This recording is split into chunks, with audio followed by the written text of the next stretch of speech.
prison allies. I'm ADHD Girl, and you're listening to the ADHD and Me podcast, where we bring you important discussions around what it is to have ADHD.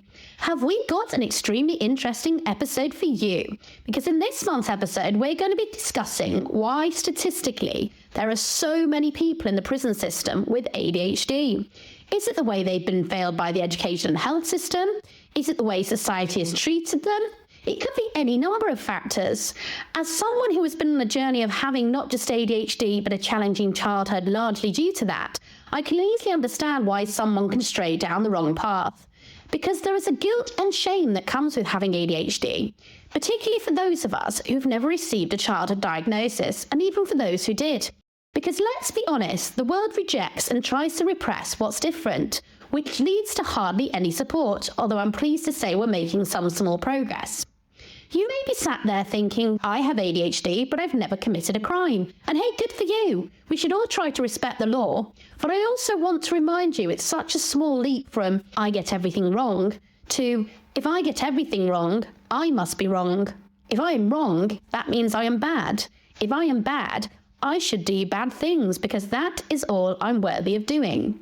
Hey, but don't take my word for it. We're going to be talking to an expert in the field. She's an ADHD court expert witness who has successfully had convictions overturned for prisoners whose ADHD was never taken into account. And she is tirelessly campaigning for ADHD screenings in prisons, along with support groups, right across the UK through her company, ADHD Liberty. I'm delighted to have her on the show, so let's hear her thoughts on this all-important conversation.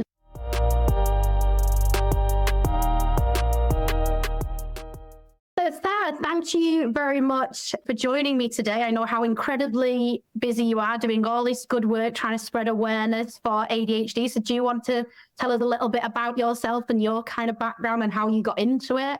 Okay, with pleasure. I was only diagnosed with ADHD when I was 51, nearly 52. It came as a complete bolt from the blue. I'd never had any contact with mental health services or anything. I thought I was getting it right. I was running businesses, buying properties, doing loads and loads of stuff. And it wasn't until a counsellor got hold of me, literally, and said, has anybody ever suggested you're ADHD? And I was like, no, why?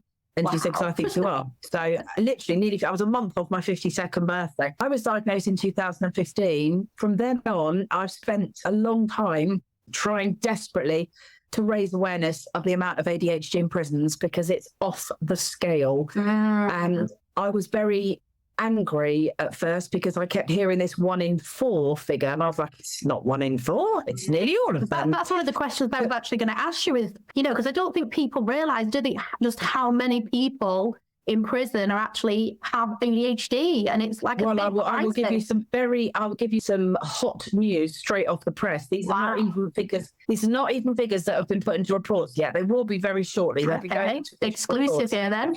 Exclusive, yes, exclusive for your listeners. 85% is the figure. Wow, that's high. Oh, yes. Now, this fits with what I've always said. It's 8 or 9 out of 10 of them. So 8 or 9 out of 10, 85%. However, we're now getting that backed up. We've got pilots going on with probations. We've got pilots going on with youth services for people who've fallen through the cracks. So a lot of these people are either homeless or got addiction issues, or they've got criminal record type things. And again, that the screening pilot we're doing there, that's coming out at 85%. Wow. The ones that we're doing with probation, we've got 2 going on with different probations. They're both coming in at just over 85%. Wow. And that is much from the brink of presenting this information now, but everywhere it's 85%. Wow. So why do you think that is then, Sarah? Why do you think that they may have so many people in prisons with ADHD been let down by the education system, the health system? Do you think maybe it's the impulsivity? Why do you think this is the case? I don't think I know why it is. Okay. It's because I know, because I've worked with hundreds of these people, and they're all ADHD, so I can tell you exactly why they're in prison. The reason is that, yes, they've been let down by our education system, which, bearing in mind they didn't diagnose adults with ADHD till 15 years ago. course. However, these boys and those girls, very small portion, but there are girls, but 95% of the prison population is male, which is why I always say boys. Of course. So these boys have gone through school, a good chunk of them cannot read or write. Now, I think that is appalling that kids can go through our entire education system and come out not able to read. Yeah. Please, God, what are we teaching them for a living? So a lot of these boys, what they do, by the time they get to 12, 13, number one, that's puberty. So their hormones kicking in. They don't want to be humiliated at school because anybody with ADHD knows all about rejection-sensitive dysphoria. So these boys have got it as well. They don't know what they've got. They know they don't want to be humiliated or, pardon my language, look a twat. They don't want to look in front of other people in the class. So what they do instead... Yeah. Oh God, yeah, just to stick out at that age. So what they do instead is they don't go. They just don't go to school. They skive, they go down to the town, go to the shops. They then meet other older kids who are 15, 16, who are also not in school for the same reasons, their ADHD, and they've given up on school by the time they're about 14 because they just think this is never going to work. Yeah, they're not getting anything from it. No, they don't know what. Most of these boys will go, oh, I went over my head, love. I went to school, but I didn't get a word. I didn't understand a word of it. Number one, they've been let down by our education system, which we're doing a lot to change at the moment. We don't blame anybody for this, but it needs to change. Yeah, it's very prescriptive. 100%. We need to screen in schools, no question. Secondly, yes, it's the ADHD traits that get them put into prison. So it's not hard to understand when you understand the ADHD traits. Not hard at all. No. So these boys who are there's two sorts of boys in prison with ADHD, right? There's the boys that have been diagnosed young. So literally 6, 7, 8, 9, they were diagnosed, but they're not on medication. That's the critical thing. So they're still out there, risk-taking, thrill-seeking, not thinking of the consequences, blah-de-blah.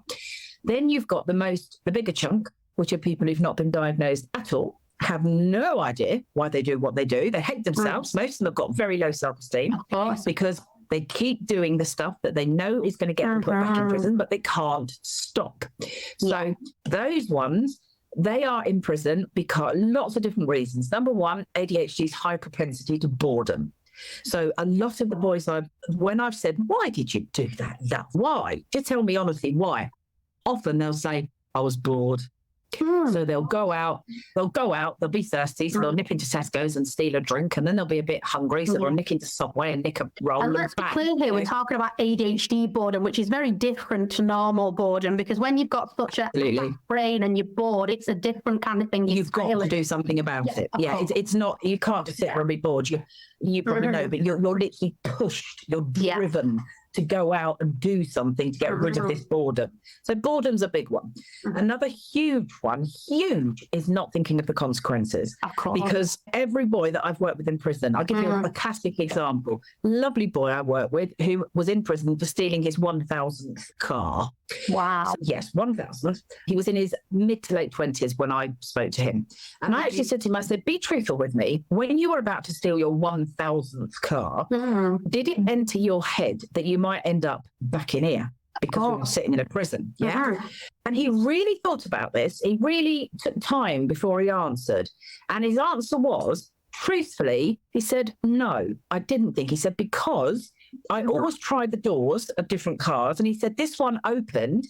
And then he said, with massive eyes, he said, and the keys were in the ignition. What else was I supposed to do? Yeah. So for him, there's an autopilot thing.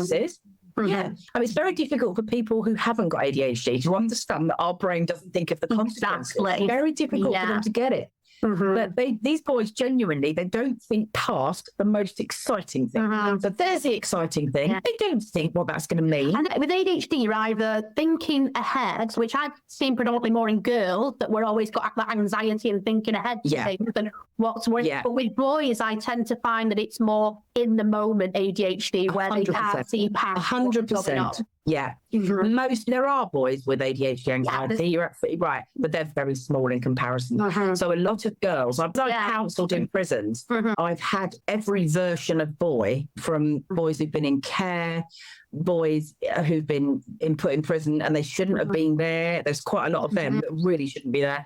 There's boys that have been adopted, fostered, because there's a much higher ratio of ADHD in adopted and fostered kids.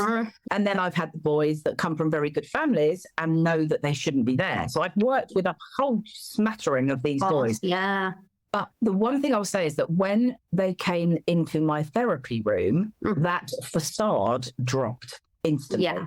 Wow. And every single one of them had low self-esteem. The only ones who didn't have low self-esteem were the ones who were imprisoned incorrectly.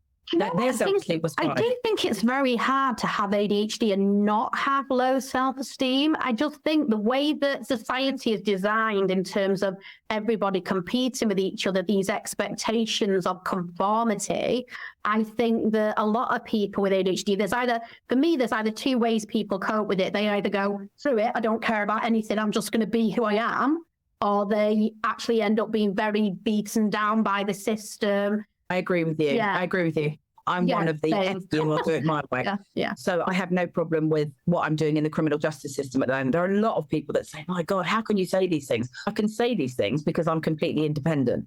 When I was working in the prisons, I was tongue-tied. I couldn't say anything. I was absolutely... Nobody talks about that part, isn't it? If you're part of a system, it's very hard to say what's wrong with it, which actually defines the point of having a progressive system.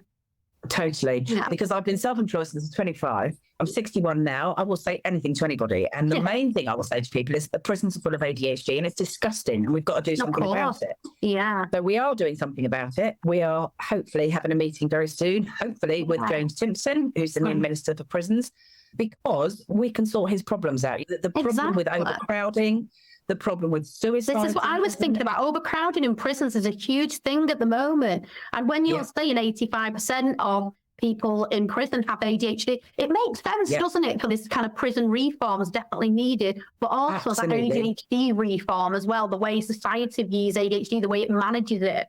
Yeah, absolutely. And I think from what I've seen of the new government, I'm incredibly impressed. They do seem to be wanting to look at this again. There's something that Keir Starmer said when he was director of the CPS, which I've heard. Because he's obviously from the criminal justice system himself. He is. And he said, I don't know when he said this, but he definitely said, from his experience, there are 2/3 of the people in prison shouldn't be there.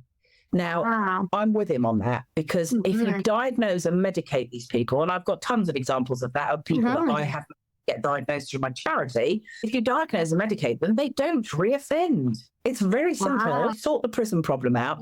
You save the government millions because they don't need to build new prisons. They absolutely do not. Yeah, they need to screen the people that are in there, assess them, diagnose if necessary, medicate if necessary, and then those people won't reoffend.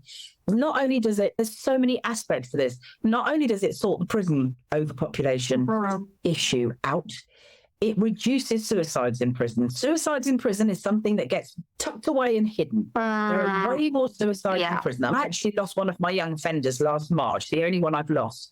He took his life in a prison in March 2023. Now, I happen to know, because I've been on to the coroner and everything, that month, in that one prison alone, there were 3 suicides in that 1 month. Wow. That's the level of suicides that are going on in the prisons, and they are covering But we're taking these people who probably have already low self-esteem and we're treating them in a certain way that just... Yeah, we're doing the worst thing. We're locking an ADHD person up for 23 hours a day. Imagine what that does to an ADHD person. I couldn't be in one place for 23 hours. No, not at all. And we're doing it day in, day out, day in, day out, day in, day out. Yeah. So it's a big old problem, but we do know the answers. I think you probably already answered this in some respect, but what would you say? Because I know some of my listeners will probably be thinking, don't do the crime if you can't do the time.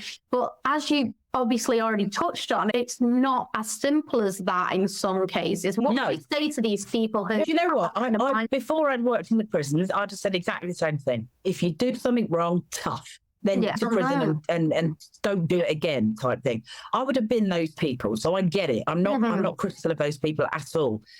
But when you get into the prisons and you work with these boys and you sit across the sofa, 1-to-1, and you hear their stories and you hear how many times they've been in prison, how many times they've been arrested, how many times they've hurt themselves, really hurt themselves. And every single individual story is heartbreaking. Every single one. It's a personable thing, isn't it? You know these people. They're not just numbers in terms of, they're not just people in a prison. They're actually a human being, and they have a story, and they have reasons why they did what they did. Yeah. They need help. 100%. And their low self-esteem for most of them is crippling. They hate themselves. Most of the boys in prison hate themselves, and men in prison, because they can't stop doing what they're doing. So a lot of them, because they don't understand ADHD, they're not even diagnosed, most of them, but they are compulsive, so their brains are compulsive. So they can't stop doing what they're doing. Their brain's going too fast. They get the buzz from stealing, nicking cars, going on building sites at midnight and nicking. They get the buzz from that. They don't understand why they need the buzz, because ADHD would constantly looking for adrenaline. They don't get that. So what happens is they're very natural ADHD ways of thinking. And there's a few we haven't mentioned that I will just throw in. This is why the boys are in prison. They're in prison because we said they don't think of the consequences, and they're impulsive. So they're also compulsive. So if they go nick a pair of trainers, they'll nick 10 because they got such a buzz from number one. Yeah, exactly. They're just looking for that dopamine hit. Exactly. So if they got a real buzz from nicking number one pair of trainers, they'll keep going. Yeah. The other thing is that we're ADHD people, as I'm sure, we always want something new, something exciting, the next thing. Of course. Yeah. So this is another reason why they get put in prison, because they just, that incredible need for excitement, for adrenaline, drives them on to do these risk-taking. And when they've got low self-esteem, of course, they're going to look for things that make them get that buzz, because in some cases, that's the only way they can feel better about themselves. Yes, absolutely. When you've got boys, a lot of the boys have got parents, because they come from undiagnosed ADHD families. So a lot of the boys' parents are addicts. I've worked with tons of boys whose parents are either drug addicts, alcoholics, or both. Well, addiction comes hand in hand with ADHD, doesn't it? Absolutely. And a lot of their parents have been dealers. Yeah. Right. So they've grown up in houses where their dad. Here's one anonymous example: a boy whose mother was an alcoholic, father was an alcoholic and a drug addict and a drug dealer. Wow. And he had the boy doing drops for him. And that was his normal. He didn't have an awareness of it being right or wrong, because that's all he'd known. No, and he was doing that from the age of 6. Wow. So of course, if you grow up in a house where doing that is just, as you say, the accepted normal thing, you do a few drops before tea and then you do a couple after. That's just how they grow up, and they think that's okay. I had one, and this cracked me up actually, one who said his nan was a gun dealer. Oh, wow. Really? Seriously? And he said, yes. I said, yeah. He said, one day he was sitting, I think he was about 10, eating his tea, and his nan pulled up, and he could see out the front door from where he was sitting eating his tea. And his nan rolled up in a white van, undid the door where there was all these guns, and people were going and buying the guns. Yeah. Wow. Now, that was his nan doing that. I've seen that at 10 as well. Wow. I know. And he thought it was okay, but not okay. You realise that. You just blurred the lines a bit there, because if it's your family, you have a sense of, my family must be right because they're the ones who love me and all that kind of thing. But actually, they're the ones who perhaps aren't doing things as they should. It opens you up a little bit to the mindset. Literally 9.5 out of 10 of them have had very poor examples. So whether that's parents or in the care system, or whatever, they haven't had good role models and good examples to follow. And that's important when you have ADHD, isn't it? Having that structure of a role model you can copy almost, with a compulsion aspect. Yes, and what also they don't think, this is very critical, a lot of the boys in prison don't think they've got any choice. They think because they've been brought up in that sort of household, because they've done crime from the age of 11, 12, whatever, and because they've been being arrested at the age of 15, they think that's it. When I was working as a counsellor, I was very passionate about telling them and making them understand that they still do have choices. They don't have to go down that road. They can if they want to. If they want to spend the rest of their life in prison, absolutely, crack on. But if they want to do something different, they absolutely can. And I'm very pleased to say that nearly all my boys, not all of them, but nearly all of them, are outside now and are working. Some are buying houses. Several of them have learned to drive and have got cars. They all used to nick cars and drive them, but they didn't have driving licenses. Some of them have now got driving licenses and are driving properly. And yeah, story. They think that they've wrecked their life when they're going to prison, but they genuinely haven't. Yeah, it's an empowerment aspect, isn't it? It's letting them know that they are more than they have been treated in the past, that they're more than their ADHD. They're actually a whole person with a life and choices to make. Absolutely. And that's what I'll change that. That's what all of them think. All of them think they've wrecked their life, ruined their life. This is how life's got to be. And I was like, absolutely not. It absolutely doesn't. And as I say, most of them, not all of them, but most of them are now out and working full time. Some of them are self-employed, earning really good money, driving, girlfriends, babies. And it's lovely to see. But these are the ones that are diagnosed and medicated. That's the critical thing. Difficult, isn't it? Yeah. So when I first obviously heard about yourself and came across what you do, one of the things I noticed that you do is you are an ADHD core expert witness. I was, wow, I didn't even know that was a thing. That sounds amazing. Like that sounds well, it's a thing. It's a new thing, but it's a very, very powerful entail in general. Okay, what it entails is my charity, which is ADHD, the name's on the tin. We're all about getting ADHD people out of prison, basically, and keeping them out. But what we do is sometimes we don't even get to the court thing, because most often we do reports. So we do a report on the person's diagnosed and undiagnosed conditions that we might identify. So we do one report on the person and everything that they are dealing with. And then we do a second report on how these traits have impacted the crime. Wow. So these reports are very powerful. The CPS, if we get somebody in time and we manage to do the reports before they're charged, the CPS in every case, and I'm touching wood as I say this, in every case up to now, they have dropped the case. Wow. Because they realise that it will not stand in court, because these actions, behaviours, everything that somebody has done are because of their neurodiversity. Do you know, when you were just telling me about this report that links to the traits, you know what I was thinking of is that you give people this lens to say, look, this is the lens of ADHD. Let's look at them from that perspective and let's see what's going on there. And let me tell you, it comes as a big shock. Pretty much everybody in the legal system, a very big shock. But everybody I've spoken to, I've stood in so many courts and spoken to so many barristers and even judges, and they're all absolutely fascinated by this, because they don't know that again, like the teachers, we don't blame the criminal justice system, the judges, the magistrates, the barristers, all the solicitors, because they don't know.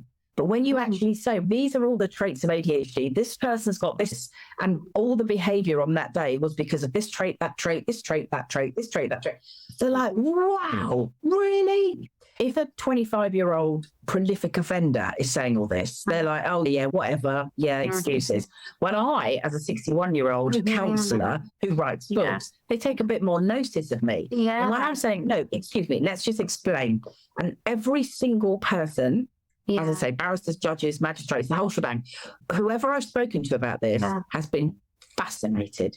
But also, they have not known about it at all. This probably highlights the importance of empowering people, I think, because you yourself, you're a very educated person. You know your stuff about ADHD. So a lot of these people who are in prisons, like you said, they have been let down by the education system. So perhaps they don't come across as that educated.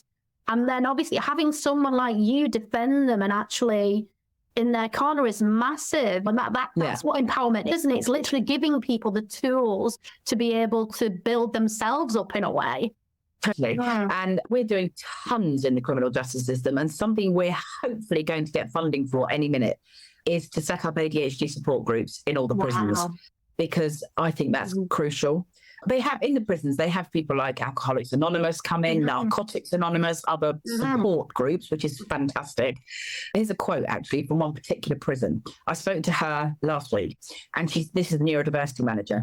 She said to me, funny we should talk today, because she said that yesterday, one of the men came up to me and said, we've got an autism support group in this prison. Why haven't we got an ADHD support? Wow. So even the prisoners are recognizing themselves that we needed. This was a prisoner who came up and said to her, why haven't we got one? We hope this is going to happen. To set up ADHD support groups in every prison. It won't take much. I set up a support group, an ADHD support group, in about 6 or 7 years ago. We think it's possibly the biggest in the country now, or it's one of the biggest. It's got 850 members. They don't all come every month, thank God, because we'd be overrun. Obviously, I know you have been involved in some cases of prisoners in other countries. Have you noticed a difference in the cultural awareness of certain countries around ADHD? Okay, so we are being approached by a lot of different people in Australia, which is terrific. And I'm actually going to Australia in February and March next year. Originally, it was on a book tour, but now it's turning into a book/criminal justice system tour, which is fine. And in Australia, they are following what the UK does very closely. So there's that willingness in other countries to learn more. Oh, God, massive. Yeah, and I'll tell you what's interesting. We've been approached by 2 different police forces in America. Now, both of them said, we know ADHD is a massive problem here. It's in the criminal justice system. It's the same as the UK. But they said in America, we are going to have a much bigger problem with this because we are so much harder on crime. So they are. They've both said to me, we want to screen. We know there's tons of ADHD in our prisons, but how they can do that. We're going to have a lot tougher job getting it through because we are so much tougher on crime. And also they said that people in America would consider this an excuse. They won't consider it the absolute reason. And there are people like that across in every country, aren't they, who just think, ADHD is a made-up condition to excuse certain behaviour and all this, which is why 100%. Like you're doing, getting all this evidence and things like that is so important. Yeah, but a very well-known journalist who did put something in a newspaper about 3 months ago saying that ADHD doesn't exist. Now, I've written to him and said, stop saying that. Come to my support group and meet some of these people with the kids that are giving them heartbreak. And with a few emails backwards and forwards, I then sent him the ADHD test and he's come back with his ADHD himself. Now, that is not uncommon. So people who don't think it exists, because they've got it themselves and it's their normal. So if we see articles like that, we don't just let it go. We write for them. I send my book to some people. I send one of my books, or we invite them to support groups. So you're fantastic. It's so inspiring to hear all these things you're doing, like in the name of almost like a social justice warrior for ADHD. And I think that's incredibly empowering. Well, thank you so much and keep up the amazing work you're doing. I can't wait to follow your journey and hear more about it. Thank you so much. Pleasure.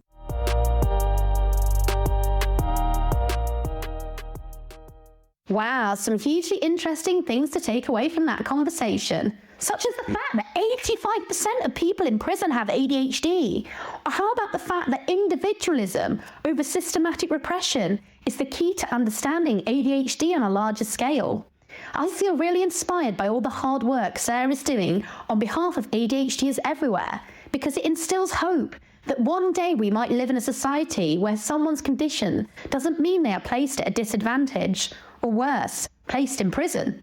Thanks for listening, ADHDers and allies. Join us for next month's podcast episode, where we'll be talking to an ADHD career expert who's going to give you some insight into how you can make your ADHD work for you in a work environment. Until then, take care.